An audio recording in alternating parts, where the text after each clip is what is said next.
Muy bien, entonces compartiremos esta última reflexión del retiro, pidiéndole al Espíritu Santo nos guíe con su palabra. Y les voy a leer del Evangelio según San Mateo, en el capítulo 8, desde el versículo 18. Exigencia de la vocación apostólica. Viéndose Jesús rodeado de la muchedumbre, mandó pasar a la otra orilla. Y un escriba se acercó y le dijo: Maestro, te seguiré a donde quiera que vayas.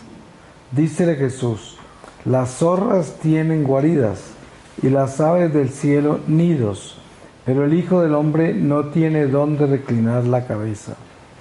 Otro de los discípulos le dijo: Señor, déjame ir primero a enterrar a mi Padre. Dícele Jesús: sígueme y deja que los muertos entierren a sus muertos. Palabra de Dios.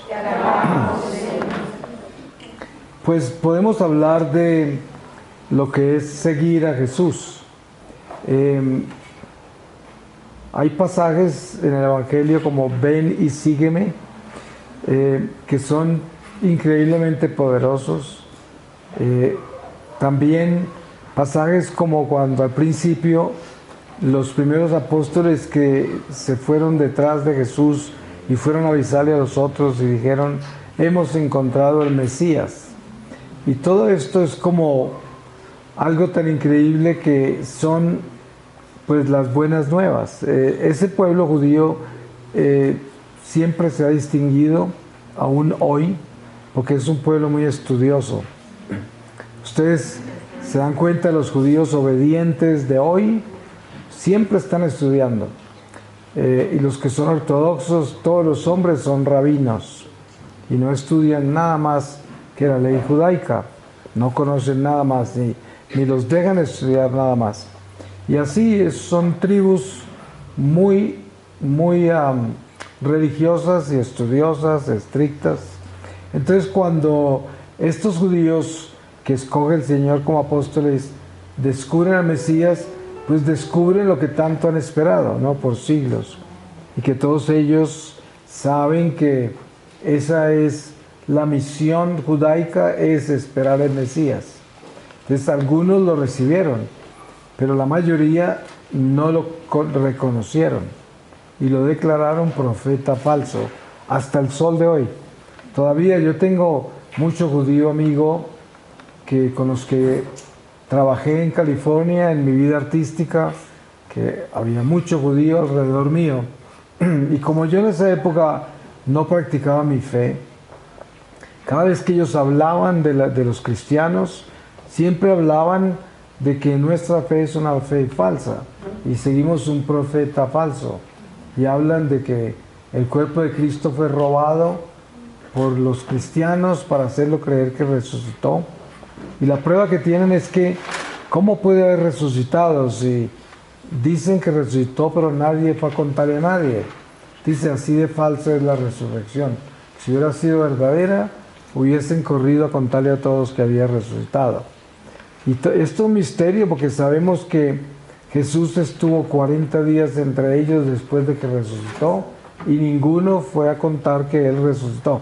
Entonces, claro, para los judíos es una evidencia de que no resucitó. Porque dice, sí resucitó, ¿por qué no contaron?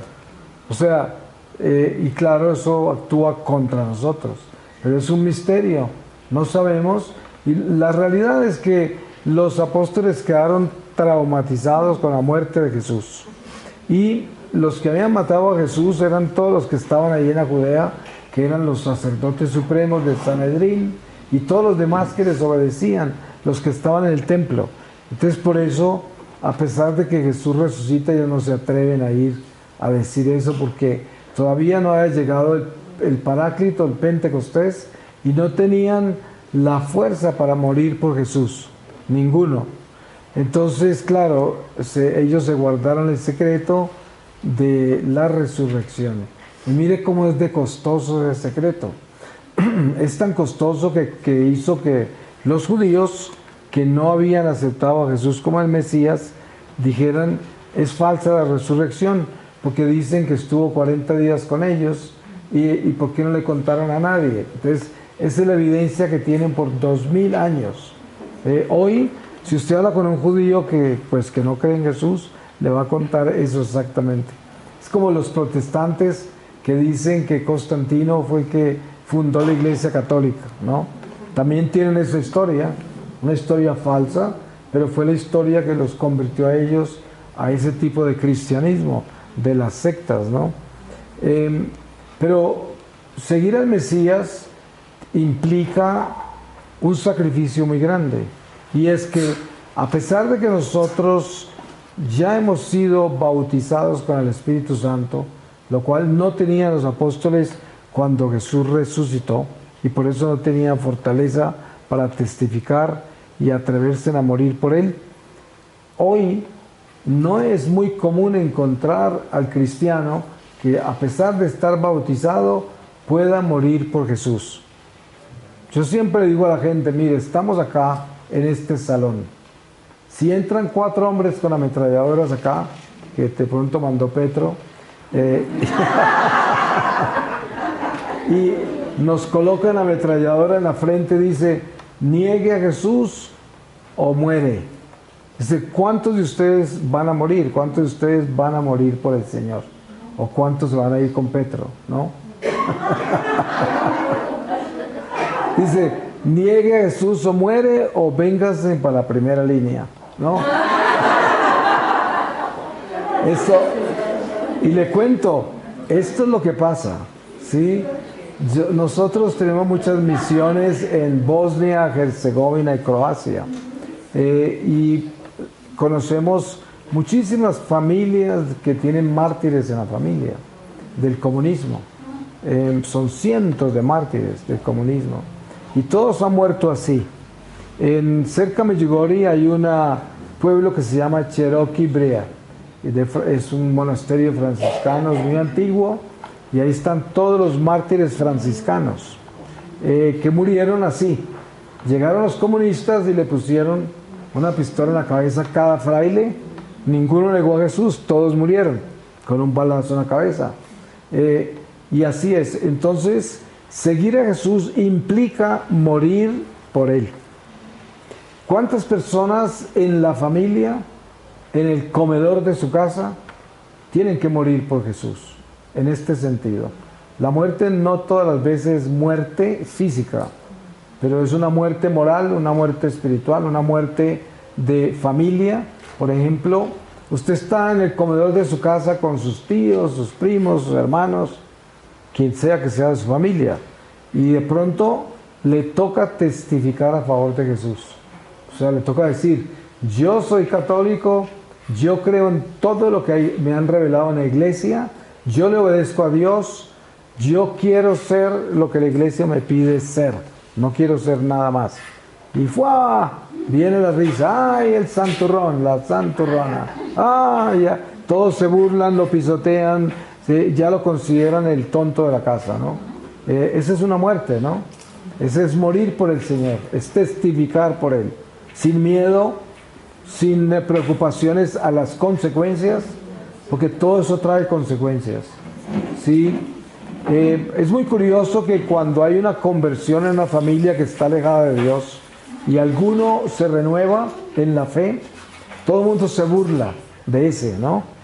Pero cuando alguno de esa familia que está alejada de Dios tiene alguna tragedia, algún problema, al primero que buscan es al que se burlaban de él, ¿no? A pedirle oración, a pedirle consejo, porque ese tonto, todos saben que sabe la verdad y que profesa la verdad. Y esto es lo que uno debe tener muy claro sobre la forma en que profesamos nuestra fe. Yo pongo un ejemplo. ¿Cuántas personas nunca bendicen la comida en público? Sí, a lo mejor ni en la casa, pero muchos no se atreven a bendecir la comida en un restaurante. Un restaurante está lleno de gente y pocos se atreven a bendecirse y rezar sobre los alimentos. Les da pena. Tienen respeto humano más que temor de Dios. Es más grande el respeto humano. ¿Por qué? Porque no se atreven a morir por el Mesías. Sí, porque si uno tuviese la capacidad de morir por él, pues qué honor tan grande que es bendecir los alimentos en público. ¿Sí? Miren que en una oportunidad en Inglaterra estaba en un restaurante y bendije los alimentos, yo siempre lo hago en público, y cuando estaba saliendo me llamó un señor y era un rabino judío, estaba con su familia y me dijo, gracias. Pues yo no lo conocía, yo dije, ¿de qué? Yo no le pagué la cuenta. Y me dijo, no, es que usted bendijo los alimentos y no le dio pena.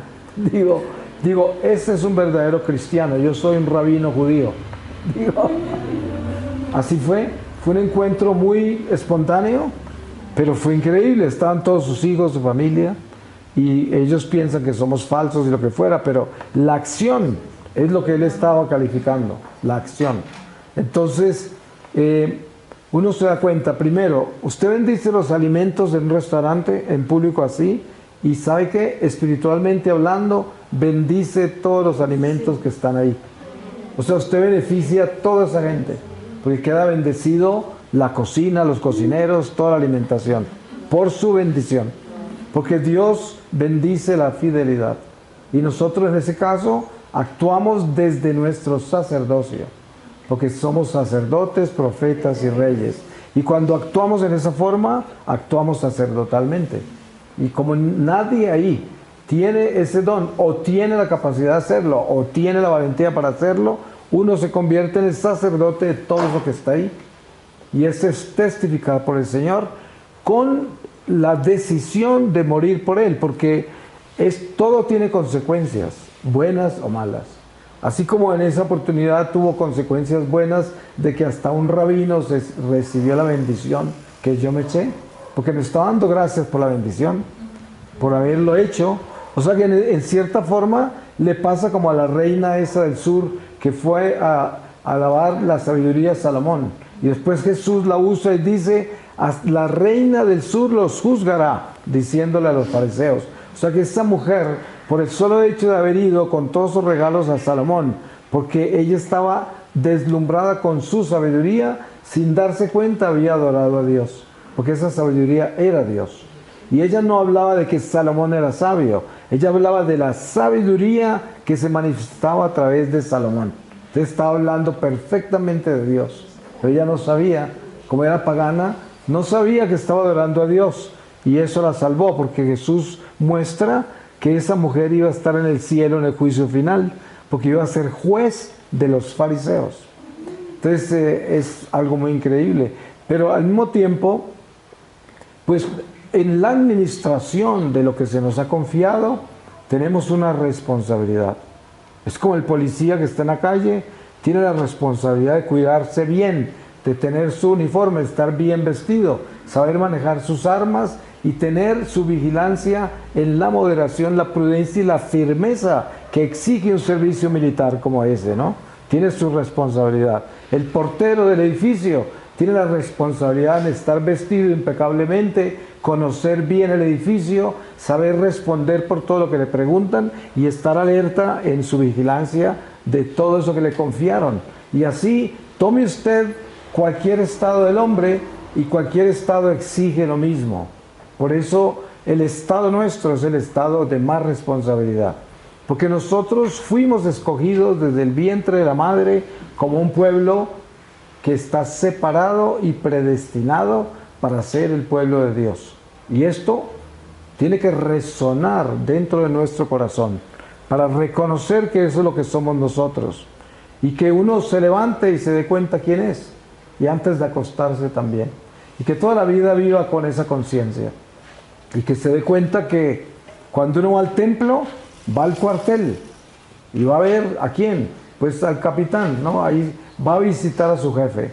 Y siempre está alineado con esa disciplina, está enlistado en un ejército y tiene que tener la disciplina militar que tiene el policía que está encargado de la milicia, la que fue enlistado. Nosotros fuimos enlistados para cuidar las almas.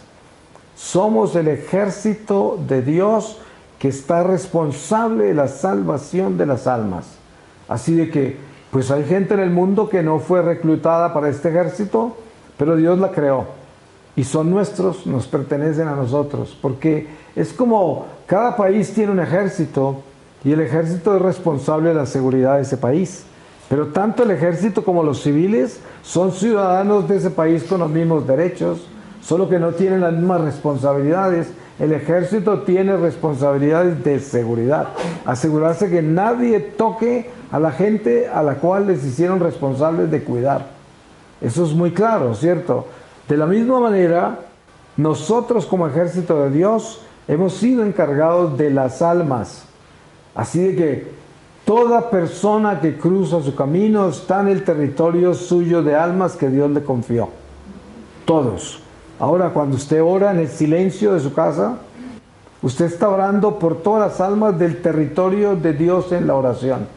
¿Cuáles son? No sabemos. Un día los veremos cuando comparezcamos ante el Señor. Todas las almas que Dios tocó con cada Padre Nuestro suyo, con cada rosario, con cada comunión, con cada confesión. En todo lo que hacemos dentro de nuestra milicia se están beneficiando almas en todas partes. No sabemos dónde, un día lo veremos, pero ese es nuestro trabajo. Es un trabajo místico, invisible, no es asequible a nuestra conciencia natural, pero existe en el mundo espiritual toda la acción espiritual nuestra, de nuestra existencia como católicos, como soldados de la iglesia, como militantes de este llamado. Y cuando tenemos conciencia de eso, nuestra vida cambia, porque ya no simplemente somos católicos y vamos a misa y nos reunimos con otros católicos a rezar y participamos en misiones como esta y aquello, pero no hay un sentido de milicia, de pertenencia mística a una iglesia que está viva por dentro, sino que tenemos una vida superficial católica donde no hay un encuentro con la realidad militante de una batalla espiritual contra las tinieblas, que significa, envuelve un rescatar almas para Dios, porque eso es lo que hacemos. ¿Y cómo rescata uno almas para Dios? El ejemplo está en los Hechos de los Apóstoles después de Pentecostés. Era esos apóstoles llenos de Dios y ya Dios hacía el trabajo. Entonces, ¿cómo rescata uno almas para Dios? Se llena de Dios y Dios hace el resto. Eso es, yo no tengo que pensar cómo voy a hacer las cosas. Lo que tengo que hacer es llenarme de aquel que sabe cómo hacer las cosas. Eso es lo que tengo que hacer, ¿no? Y así Dios, cada instante de nuestra vida lo utiliza. Miren la monja de clausura. La monja de clausura renunció a todo, está detrás de esas paredes, nunca más va a salir. Y la que logra vencerse a sí misma se convierte en una vasija preciosa de reparación. Y el Señor todo el tiempo, las 24 horas al día, mientras la monja duerme, mientras cocina, mientras barre, mientras ora, mientras canta, el Señor está salvando almas con esa monja. Porque su sangre le pertenece a Él y cada gota de sangre, mientras circula por ese cuerpo, está arrastrando almas para el Señor. Así de misterioso es eso, ¿no? El cura que es santo. Todas las 24 horas de la vida de un cura son horas de reparación. Está reparando, salvando almas en su santidad apostólica por la unción sacerdotal. El matrimonio santo, cuando una esposa y un esposo son santos, todo lo que hacen, todo el tiempo con sus hijos, su familia o la gente que los conoce, es salvación de almas, porque son fieles al sacramento, porque se están santificando en su unión y esa santidad es reparadora. Porque nosotros como militantes de la iglesia somos instrumentos eucarísticos de reparación. Esa es nuestra naturaleza católica.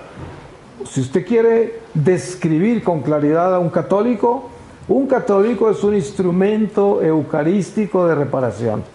Nuestra vida es permanentemente una reparación si la vivimos fieles a Dios, si nosotros somos sacramentales, si nosotros somos personas de oración, si nosotros somos personas caritativas, que nos duele el dolor humano, que sentimos en nuestro corazón las pruebas de la humanidad, no solo las nuestras.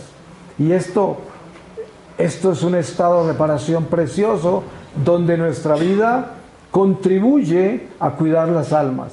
Y eso debe ser Para eso nacimos, para eso fuimos llamados, ese es nuestro envío y tenemos cada uno la responsabilidad de crecer a este misterio. Todo lo que Dios nos da en esta escuela de almas en la tierra es nuestra responsabilidad administrarlo. Hay mucha gente en la iglesia que es muy novelera y curiosa y se la pasan de retiro en retiro, se la pasan buscando información, se conocen mensajes de esto y aquello. Yo siempre les digo, ojo con esa curiosidad y esa sed desordenada, porque todo lo que usted adquiera y se informe de las cosas de Dios, se las va a cobrar el Señor, porque usted tiene la responsabilidad. Se puso a leer a un doctor de la iglesia y todas las maravillas que escribió. Ay de usted si no utiliza lo que leyó ahí, la sabiduría que Dios le dio. Si fue solamente novelería para enriquecer su intelecto, pues eso va a actuar contra usted. Porque si usted lee la verdad, y una verdad desmenuzada por un doctor de la iglesia, por decir algo, Santa Teresa de Ávila, San Juan de la Cruz, San Ignacio de Loyola, cualquiera que usted lea, toda esa sabiduría fue dada para que las almas se formen y se salven. Pero si usted lo hace solamente por aprender, por curiosidad, por novelería, todo eso testifica contra usted en el juicio. Entonces, por eso hay que tener mucho cuidado. Nosotros somos responsables de lo que el Espíritu Santo nos dice. Todo lo que el Espíritu Santo, por eso la palabra dice, si hoy escuchareis mi voz, no endurezcáis el corazón como en Meribá cuando me tentaron, un pueblo maleado de incredulidad. Y esto es, hay que estar siempre alertas a la voz del Señor, porque nos habla claro, contundente y puntual. Y siempre sabemos que nos está hablando. Cuando Dios nos habla, así sea por medio de una gallina, sabemos que nos habló el Señor, ¿no? El Señor habla de todas las maneras posibles, de todas las maneras posibles, habla el Señor. El Señor habla por el ladrido de un perro, por el canto de un pájaro, por la voz de una lora, a través de todo lo que hay en la naturaleza y en el mundo, habla Dios. Dios tiene la voz en toda su creación. Nos habla por un trueno, un relámpago, una nube, por el sol y la luna, por las estrellas, nos habla por todas partes. Por eso uno tiene que estar despierto y entender que Dios no es invisible. Porque ese es el primer error, creer que Dios es invisible. No lo es. Dios perfectamente visible. Solo que tenemos que estar despiertos y alertas para estar constantemente entendiendo cómo es que Dios nos habla y cómo está en nuestra vida, en qué forma se manifiesta. Se manifiesta permanentemente el Señor, porque Él nos ama tanto y nuestra vida es un instante en la eternidad. ¿Sí? Tanto los espíritus del mal que viven en el eterno presente de Dios, y el tiempo nuestro es una ilusión porque es un instante, y como Dios que nos creó y que es dueño del tiempo, con más razón el Señor sabe que nosotros no sabemos. Él sabe eso, para empezar. ¿Cómo será que Jesús en la cruz dijo, Señor, perdónalos porque no saben lo que hacen? Y lo mataron. Sin embargo, no sabían lo que estaban haciendo. Si lo hubieran sabido, no lo hubieran matado. Así es la realidad. Algo incomprensible. Pero el mismo Jesús pide perdón por los que lo mataron, ¿no? Lo mismo San Esteban, el primer mártir. Porque es el conocimiento. Y ahí viene precisamente ese seguir a Jesús, quiere decir conocerlo. Pues ¿cómo va a seguir uno algo que no conoce? No puede seguirlo. Entonces nosotros seguimos a un Dios que conocemos. Y por eso lo seguimos. Y por eso lo imitamos. Y por eso nos atrevemos a morir por Él. Atreviéndonos a testificar en todo lo que hacemos y lo que somos, testificar a su favor. La palabra es clara en eso. Dice, si testificas a mi favor ante los hombres, yo testificaré a tu favor ante mis ángeles y mi Padre. Y eso nunca se le puede olvidar a uno, porque jamás puede tener esa timidez y ese respeto humano donde uno se detiene para no testificar, simplemente porque no quiere perder la amistad de este, ofender a aquel, confundir a aquel, echarme un enemigo o perder una oportunidad, porque es el respeto humano que tiene intereses propios, pero no tiene el interés de Dios en el corazón. Porque precisamente morir por el Señor es atreverme a sacrificarme yo. sin importar las consecuencias, con tal de serle fiel a Dios. Y ahí es donde está, que es también la lucha que tenemos con las tentaciones. Miren que las tentaciones son una forma de testificar a favor de Dios. Si yo estoy tentado y soy capaz de superar esa tentación y sacrificarme, ¿qué hice? Testifiqué a favor de Dios y morí a mis deseos. Morí a todas las cosas desordenadas de mi vida que me iban a llevar a pecar. Y sin embargo tuve tanto valor que no pequé y lo hice por el Señor. Eso es testificar. Y así es como se testifica, morir a lo nuestro para que nazca el Señor. Y esa es la forma en que Dios crece en nuestra vida. Por eso San Juan Bautista dice eso: yo tengo que disminuir para que Él crezca. Y mire cuánto disminuyó, lo decapitaron y desapareció. Apenas sí empezaba el Señor su vida pública y San Juan ya había desaparecido. Jesús lo hubiera podido salvar, Él tenía el poder, pero no. Lo entregó en libación, en sacrificio, porque le dio algo mejor. Sabemos que los mártires son los que están más altos arriba, entonces le dio lo mejor. Tal vez parece en este mundo que no fuera así, pero es así. Por eso, miren ustedes la vida que llevó Santa Bernardita de Lourdes y las promesas que le hizo la Virgen. Dice: no te prometo felicidad en este mundo, pero sí en el otro. Y sufrió, pero ustedes ven su cuerpo incorrupto allá donde está. Parece que estuviera perfectamente dormida. Es uno de los cuerpos más perfectos, incorruptos. Además dicen que es flexible cuando la mueven. A ella le cambian la ropa. ¿Se puede imaginar? Así de que son cosas tan grandes, tan increíblemente grandes, que uno no lo puede entender naturalmente. Claro que no. Pero si alguien testifica a favor del Señor fue Bernardita, ¿no? Ella se arriesgó a que le hicieran quién sabe cuántas cosas horribles. No la mataron de milagro y no tuvo miedo. En ningún momento tuvo miedo. Y esto es lo que tenemos que entender. Por eso uno tiene que examinarse muy bien para darse cuenta cuánto es capaz de morir por el Señor en todo.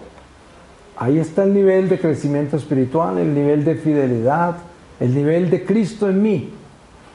Y esto hay que tenerlo claro, porque como decíamos antes, el tiempo apremia. No tenemos tiempo. Hay que hacerlo ya.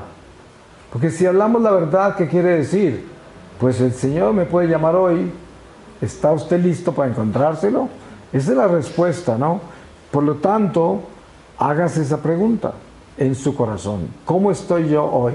El Señor siempre nos da la claridad del estado de nuestra alma. A mucha gente le da miedo mirarse. Claro, no los culpo, pero ¿saben qué? Qué error tan grande. Uno tiene que mirarse con frecuencia, sin miedo, porque hay que ser sinceros. Tenemos que vivir la verdad. Tenemos que atrevernos a tener claridad. Tenemos que atrevernos a ser sinceros con nosotros mismos, con Dios, con el prójimo, con la vida. Y mirarnos y decir quién soy yo, en qué ando, de qué estoy hecho, cuánto he crecido, cuánto de Cristo hay en mí, cuánto de mí hay en mí. Que todo lo que hay de mí en mí es muerte, es oscuridad, es tinieblas. Yo tengo que morir a mí mismo para que el Señor crezca y tengo que estar constantemente midiéndome de dónde estoy para seguir muriendo a sí mismo. Y esto es definitivo en nuestro crecimiento y en nuestra salvación. Porque le cuento que usted no quiere llegar gateando a la otra vida, porque aprender a caminar en la otra vida no es una buena idea. ¿Sí? No es una buena idea. Hay que pasar el umbral de la muerte hacia la vida eterna caminando, no gateando, ni arrastrado tampoco. Porque el Señor nos ha dado todo para que podamos caminar hacia la otra vida, para que podamos entrar de pie a la otra vida, para que podamos estar sostenidos ante la presencia de Dios. Ustedes han leído ese pasaje de San Pablo que también representa el purgatorio, donde él dice que todas nuestras obras serán probadas. y dependiendo de los materiales con que las construimos, resistirán o no el fuego de Dios, el fuego del amor de Dios. Si construimos con oro, con plata, con paja, con madera, algunas obras quedarán en cenizas, no como quien se condena, sino como quien pasa por el fuego. Ese es el purgatorio, ¿no? Pero lo que habla es de qué estoy hecho yo, con qué materiales me he edificado, qué calidad tienen mis ladrillos de este edificio espiritual. Porque eso es lo que va a tener que enfrentarse al fuego del amor de Dios cuando yo salga de este cuerpo. Y si mis obras son frágiles y no son sinceras, no son perseverantes, no son íntegras en el amor, van a quedar en cenizas. Quizás no me condene, porque así es la misericordia de Dios, pero tengo que pasar por el fuego. Entonces, ahora que podemos, ahora que estamos acá, mientras vamos en camino, es tiempo de despertarnos y descubrir qué estamos haciendo, con qué estamos construyendo nuestra vida, de qué estamos hechos. Si es verdad que nosotros hemos sido capaces de perdonar, de tener paciencia, compasión, tolerancia, caridad, de tener este espíritu de servicio permanente, siempre listo a darse, siempre, sin ningún costo, solo con el amor. Todo esto es parte de lo que construye un edificio espiritual sólido, que se sostiene al final en el fuego del amor de Dios. Miren que nosotros sabemos que el día de Pentecostés descendió el Espíritu Santo sobre el colegio apostólico y todos los discípulos y las mujeres santas de Jerusalén, incluyendo la Virgen. Y se dice que se veían lenguas de fuego sobre cada uno, que fue el bautismo en el Espíritu del que hablaba Jesús. Si pudiéramos tener una visión del mundo espiritual en este momento, podríamos ver que hay lenguas de fuego sobre cada uno de nosotros, porque todos hemos sido bautizados en el Espíritu y por lo tanto tenemos lenguas de fuego. Están encima de nosotros. El llamado que hace la Iglesia por medio del bautismo es a que nosotros estemos conscientes de lo que recibimos, pero también estemos abiertos como vasijas para que eso que recibimos sea servido. Por eso Jesús decía, refiriéndose al Espíritu Santo, decía, vine a traer un fuego, y cómo quisiera que todo estuviera en llamas ya. Y se refería al bautismo de todos, porque ya se convertiría en un incendio. Todas esas llamas regadas por la tierra, el incendio de Dios. Y nosotros somos esa llama. Por eso donde vayamos tenemos que incendiar todo. Tenemos que armar incendios por todas partes. El incendio del Espíritu Santo, porque eso es lo que somos. Una persona que tiene el fuego de Dios está en una casa donde nadie está con Dios y los está quemando, solo que no se dan cuenta. Pero están en el horno todos. Ya Dios tiene un tiempo con cada alma y todo se va dando de acuerdo al tiempo de Dios, que no es el nuestro. Pero uno tiene la responsabilidad de ser un incendio, de estar lleno de ese fuego, y que ese fuego esté siempre ardiente, y que cada vez se aumenten más esas llamas en uno, porque entre más nos adentramos en el amor de Dios, y más nos sacrificamos al amor propio, esa llama es más ardiente. Por eso no hay una descripción más perfecta y hermosa sobre quiénes somos nosotros, que la que da San Pablo cuando dice que somos vasijas de barro que llevan el tesoro. Esto es lo que somos. Miren ustedes lo frágil que es esta vasija de barro. Una vasija que se desborona con nada. Es un milagro que estemos vivos, ustedes saben. De milagro no nos atropella un camión, o nos cae una teja a la cabeza, o quién sabe qué. En cualquier momento podemos ser destruidos. Somos una vasija frágil, muy frágil. La vida es un milagro, cada día, cada momento. Sin embargo, Dios tiene una misión para cada uno de nosotros. Y cuando somos fieles a Él, se cumple. Todo se da. A pesar de la fragilidad, la vulnerabilidad y todos los peligros que hay. A pesar de eso, se da la misión. Y nadie la puede detener. Nadie. Para lo que nacimos, para eso llegaremos a hacer lo que Dios quiere. Solo necesitamos ser fieles. Porque miren, el encuentro con el Señor es la responsabilidad de haber cumplido con el tiempo que Dios me dio. Yo tuve una experiencia en el año 2004, tenía 53 años. No porque me interese revelarles mi edad, sino pero tuve un problema con el corazón y terminé en una clínica cardíaca en Dublín, en Irlanda. Entonces, yo estaba en tránsito para Canadá y me enfermé mucho. Y entonces a la señora que me estaba dando hospedaje ahí en Dublín le dije, llame un taxi y lléveme a una clínica ya que me estoy muriendo. Y así fue. Y resultó que el taxi me llevó al centro cardiológico más importante de Irlanda. Cosas que Dios hace, ¿no? Y ahí llegué a urgencias y el taxista se encargó de entrarme porque había mucha gente en urgencias. Y sin embargo hizo que me recibieran ahí mismo, no sé por qué ni cómo, pero entré. Y llegó un cardiólogo, después de que me examinaron todos, llegó el jefe de cardiología, un africano como de 2 metros, con su bata blanca y me dice, usted está muriéndose y tenemos que intervenirlo.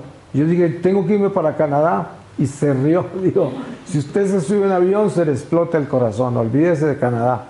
Dice, entonces estuve en urgencias todo un día, me tenían ya conectado a oxígeno y todo porque no habían camas. Y en Irlanda se toman mucho tiempo en que una persona que tenga problemas de corazón y lo tengan que operar, mucho tiempo en conseguir el lugar, la cama, el médico, la operación, ¿sí? Pero, por la gracia de Dios, después de casi un día, me dieron una habitación para mí, cuando toda la gente está en salones inmensos, cama tras cama, con televisión, y yo decía, me va a tocar, yo no soporto la televisión, y mucho menos cuando son noticias o cosas, yo ya no soporto eso hace mucho tiempo. Dije, me va a tocar la tortura más grande, aquí me van a purificar, pero no, me tocó una habitación para mí solo. Pero ya me llevaron unas horas después ya a intervenirme y me dijeron, si no le podemos poner stents en el corazón, hay que abrirlo y tenemos que operarlo, cirugía, corazón abierto. Me llevaron y mientras ponían los stents yo veía en monitores mi corazón y se complicó en un momento dado. Y cuando se complicó, ustedes saben que los techos de los hospitales normalmente son de plástico como encuadrados, ¿no? Y la luz está atrás de esos cuadrados. Pues yo estaba mirando así para arriba y de pronto se llenó como de un humo gris, como color plomo. Mucho humo. Y yo pensé que eran los instrumentos que ellos usaban, que a veces sale gas de algún tipo de instrumentos. Y por un momento pensé que era eso. Pero después empecé a darme cuenta que no era eso, era algo diferente. Y vi como una columna hecha de ese humo helado, porque era helado, y me di cuenta que era el diablo. El diablo había venido por mí. Yo tenía 53 años y yo ya, por la vida que había llevado, por los excesos y mi pecado, había acortado mi vida. ¿Quién sabe cuántos años? Que yo no supe cuánta vida me dio Dios, pero el diablo venía por mí porque ya él mismo había sido quien había trabajado conmigo para sacarme prematuramente al mundo espiritual. Eso es lo que hace el pecado. Entonces me vino con esa seguridad, vengo por ti. No necesariamente a llevarme al infierno, pero a sacarme de esta vida. Y yo me quedé así como atento a todo ese misterio, con mucho dolor en mi corazón, porque sabía que era culpa mía. Y los médicos estaban en emergencia ahí, y yo no sé qué estaban haciendo, y hablaban, y salían, y entraban, y de pronto todo se calmó. Y yo comencé a escuchar como una melodía por allá lejana, y se despejó el humo gris, y todo volvió a la normalidad. Y como tenía como un screen puesto aquí que me separaba de los médicos, uno de ellos por encima de eso me dijo, nos fue bien. Dice, no hay necesidad de abrirte, lo logramos. Y ahí estuve 15 días en ese hospital, y salí de ahí remendado, ¿no? Pero el Señor me dio otra oportunidad. El Señor me mostró que Él había construido como un puente entre esa muerte y la nueva vida por la misión. Porque por la vida misionera, que ya llevaba 5 años de misionero, Con eso el Señor logró comprarme el paso hacia una nueva vida, porque ya se había acabado la mía. El diablo tenía el crédito de eso y vino a cobrarme, pero no pudo porque yo tenía crédito, según lo que entendí. Y duró, ese crédito duró 14 años. Y ahorita en el año 2017, otra vez, en Fort Worth, Texas, termino en un hospital cardiológico y ahí sí me tuvieron que abrir. Y me pasó casi lo mismo. O sea, otra vez apareció este individuo a sacarme otra vez, pero otra vez el Señor hizo otro puente. Así de que estoy en un puente prestado en este momento. No sé hasta cuándo va a durar, pero ahí voy, ¿no? Pero de todas maneras, lo importante de todo esto es darnos cuenta cómo es que trabaja esta vida nuestra y cómo es que vamos caminando siempre con una contabilidad. Hay una contabilidad que no perdona nada. Es una contabilidad exacta. Cada paso, cada acción, cada pensamiento, sentimiento, pasión, todo lo que hacemos tiene significado y repercute para bien o para mal en nuestra vida. Y por eso debemos convertirnos en gente extremadamente meticulosa y disciplinada. Cuidarse de todo, ser ordenado. Es importante, mira, hasta en las cosas más pequeñas. Ustedes han oído el refrán que dice, el diablo está en los detalles. ¿Sí? También Dios. Hay consejos que yo doy. Miren, con esto no pretendo condenar el mundo material, pero sí pretendo organizarlo. Usted vaya a su casa, abra sus closets, mire todo lo que tiene y atrévase a salir de lo que no usa. Y se va a dar cuenta de lo difícil que es. Usted coge esa blusa que ya no usa, que le costó, o es algo sentimental, y ya como que decide regalarla y de pronto la devuelve a colgar, ¿no?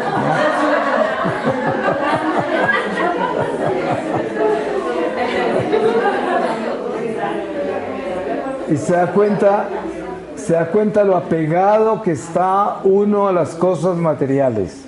Usted se puede imaginar si se muere así, esa blusa va a ser un tormento, porque esas cosas usted no debía tenerlas, ¿sí? Hay veces que esa colección de sapos no necesariamente la debe tener. Hay que saber muy bien por qué tiene uno lo que tiene. Con esto no quiero decir que uno no debe vivir con dignidad y disfrutar las cosas materiales, pero utilizarlas bien. No ser un coleccionista ni llenarse de cosas por llenarse de cosas. Eso no está bien. Eso no le hace bien al alma. Entonces digo yo, muy bueno es entrar en una disciplina donde uno se organiza en todo. Usted no se imagina la paz que le da el orden. El usted definirse y decir esto qué, y aquello qué, y salir de todas las cosas y entrar en la realidad. Entrar en lo que debe ser. Le ordena su corazón, le ordena su mente, le ordena todo su ser. Y uno no creería que eso es verdad, pero así es, porque todo se refleja, lo de afuera y lo de adentro están unidos, y están unidos con el Espíritu, y están unidos con Dios o con el diablo. Ahí todo está unido, es un solo cuerpo. Bueno, voy a terminar con una lectura del profeta Nahum, capítulo 2, desde el versículo 2. El asalto. Sube un destructor contra ti, monta guardia en el baluarte, vigila el camino, cíñete los lomos, redobla tu fuerza. El escudo de sus bravos es rojo, valientes vestidos de escarlata. Brillan como fuego sus carros cuando están en formación, e impacientan los jinetes.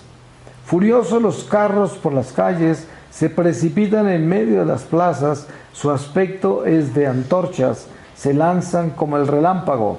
Se da la voz a los bravos, en su marcha se entrechocan, se apresuran hacia la muralla, se asegura el parapeto.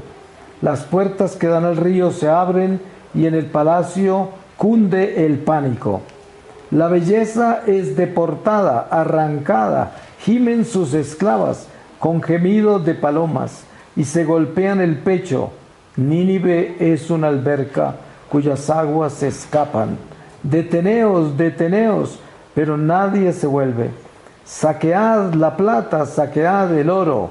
Es un tesoro inagotable, repleto de toda clase de objetos preciosos. Palabra de Dios.